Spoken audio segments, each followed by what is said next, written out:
안녕하세요. 저는 시골에 살고 있는 50대 후반의 남자입니다. 처음부터 이곳에 살고 있었던 건 아니고 지금으로부터 약 12년 전쯤에 제가 하고 있던 사업이 쫄딱 망했어요. 그동안 결혼하고 아내와 자식들에게 부족함 없이 다 해줬는데 제 사업체가 부도가 나고 별 볼 일 없어지니까 가족들에게 눈치가 보이더라고요. 더 이상 예전처럼 돈을 벌어다 줄 수 없다는 사실이 스스로도 너무나 괴로웠고 당시에 사업을 처분하고 남은 재산 대부분을 아내와 자식들에게 넘겨주고 혼자 시골로 내려와서 살게 되었습니다. 사람 없고 조용한 곳을 찾아서 어쩌다 보니 이곳 깊은 산골짜기까지 들어왔는데 이곳에 들어와 보니 제가 가장 젊은 사람이더라고요. 마을 어른들에게 싹싹하게 대해주고 일도 도와드렸더니 몇 년 후에는 덜컥 저보고 이장을 맡으라고 해서 그때부터 지금까지 이장 일을 하고 있습니다. 한적하고 조용하게 밭농사하며 지내고 있었는데 몇 년 전부터 개발업자들이 땅을 보러 다니더니 전원주택이 하나씩 들어서기 시작했어요. 이 동네가 워낙 알려지지 않고 조용한 동네라서 이런 곳까지 서울 사람들이 들어와서 살까 싶었지만 지금은 마을에 한 10가구 정도는 전원주택 짓고 내려온 서울 사람들입니다. 그러던 어느 날 저희 집에 젊은 부부가 둘이서 저를 찾아왔어요. 나이는 30대 부부였는데 마을 언덕 위에 있는 전원주택에 이사 왔다면서 이장인 제게 인사를 하러 왔더라고요. 남편은 글을 쓴다고 하고 아내는 그림을 그린다고 하면서 집에서 조용히 일하고 살 거니까 마을 피해 끼치지 않게 조용히 살겠다고 했습니다. 어차피 저는 이 동네가 제 것도 아니고 저 역시나 이방인이었기 때문에 그냥 앞으로 잘 지내보자는 말로 그 부부를 돌려보냈어요. 그때까지만 해도 다른 사람들이랑 별반 다를 없는 평범한 이방인이라고 생각하고 넘어갔습니다. 그런데 그 집 아내가 정말 정도 많고 마을 어르신들에게 잘하더라고요. 도시에서 자라서 고생이라곤 한 번도 안 해봤을 것 같은 하얀 얼굴로 입가에는 항상 생글생글 미소가 머금어져 있었고 저를 비롯해서 마을 어른들이 뭔가를 하고 있으면 멀리서 보고 달려와서 그 작은 손으로 어떻게든 도와주고 싶어하는 걸 보고 있으면 제 마음도 덩달아 좋아지더라고요. 마을에 항상 노인들만 살다가 그런 젊은 처자를 보니까 마치 제 인생에서 다시 한번 선물을 받은 것 같은 마음이었어요. 그렇다고 이제 막 결혼할 시댁을 제가 어떻게 해보고 싶다는 생각은 아니었고 그저 바라보기만 해도 행복한 그런 존재가 되었습니다.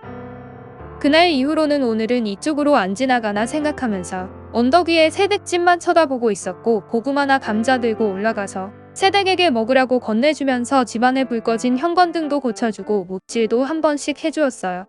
정말 그때까지는 그냥 사심없이 잘해주고만 싶었습니다. 그러던 어느 여름날 태풍과 장마가 와서 비가 엄청나게 내리는 날이었어요. 마을의 몇몇 하우스도 무너지고 제가 농사짓는 밭도 일부가 물에 잠겨서 난리도 아니었습니다. 하루 종일 여기저기 날리는 곳을 보수하러 정신없이 돌아다녔어요. 결국 밤이 되어 어쩔 수 없이 집으로 돌아와서 쉬고 있었는데 갑자기 제 핸드폰이 울리더라고요. 언덕 위에 사는 새댁이었는데 그 시간에 보통 전화할 일이 없는데 비가 와서 무슨 일이라도 생겼나 싶었습니다. 전화를 받아보니 아니나 다를까 집 앞에 물이 안 빠져서 빗물이 역류한다면서 어떻게 해야 하느냐고 묻더라고요. 바로 전화를 끊고 우비를 챙겨 입고 언덕을 올라갔습니다. 하필이면 그 집 남편이 서울에 볼 일이 있다고 집을 비운 상황이었고 도착해보니 마당 한쪽 배수로가 막혀서 온통 물바다가 되어 있더라고요. 시간을 지체하다가는 집 안쪽까지 물이 들어오게 생겼기에 빨리 삽으로 배수로에 끼어있는 나뭇가지들을 치워서 물을 빼줬어요. 말로 하면 별일이 아닌데 비는 억수같이 내리고 있고 어두워서 앞은 안 보이지 산에서는 계속 흙탕물이 쓰여 내려오고 있었지 1시간 넘게 고생을 했습니다. 결국 해결을 하고 물을 빼고 나니까 제 온몸이 다 흙탕물에 젖었어요. 옆에서 같이 지켜보던 새댁도 제 더러워진 손을 잡고 고맙다고 인사를 했습니다. 일단 배수로도 해결했고 저는 씻어야 했기 때문에 집으로 돌아왔어요. 샤워를 하고 나와서 머리를 말리고 있었는데 지평관문을 두드리는 소리가 들렸습니다. 밖을 나가보니 아까 그 시댁이 저희 집으로 찾아왔더라고요. 작은 가방을 하나 들고 있었는데 막걸리와 간단한 주전부리가 들어있었습니다. 아까 너무 고마웠는데 제대로 인사도 못한 것 같다고 하길래 감사를 바라고 한 건 아니지만 이렇게 찾아와 준 것만으로도 너무 기분 좋았어요. 일단 비가 오니 집으로 들어오라고 하고 같이 소파에 앉았습니다.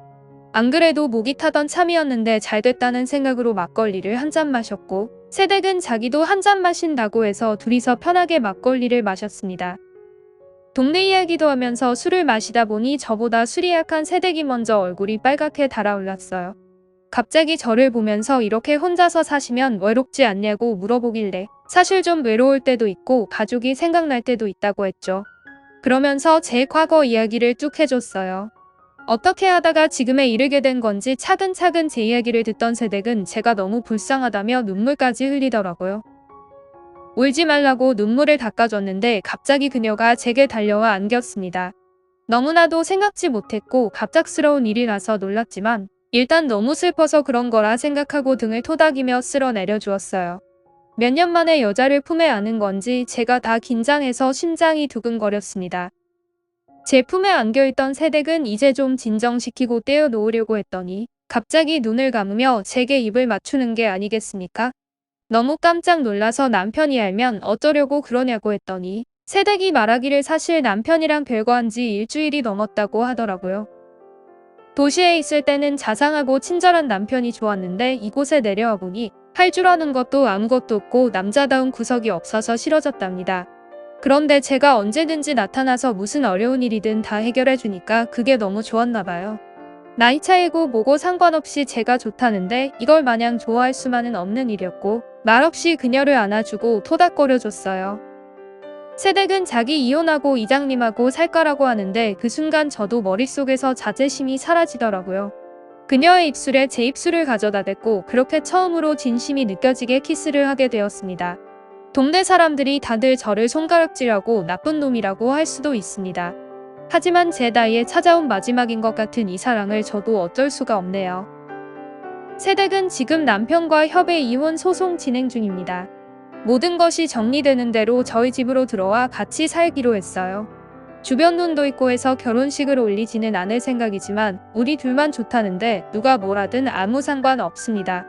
사람의 눈을 피해 내려온 시골이지만 이곳에서 정말 누구와도 바꿀 수 없는 사랑을 만난 것 같아서 저는 행운아입니다. 앞으로도 그녀와 함께 이 마을에서 오랫동안 행복하게 살았으면 하는 게 제 유일한 소망입니다.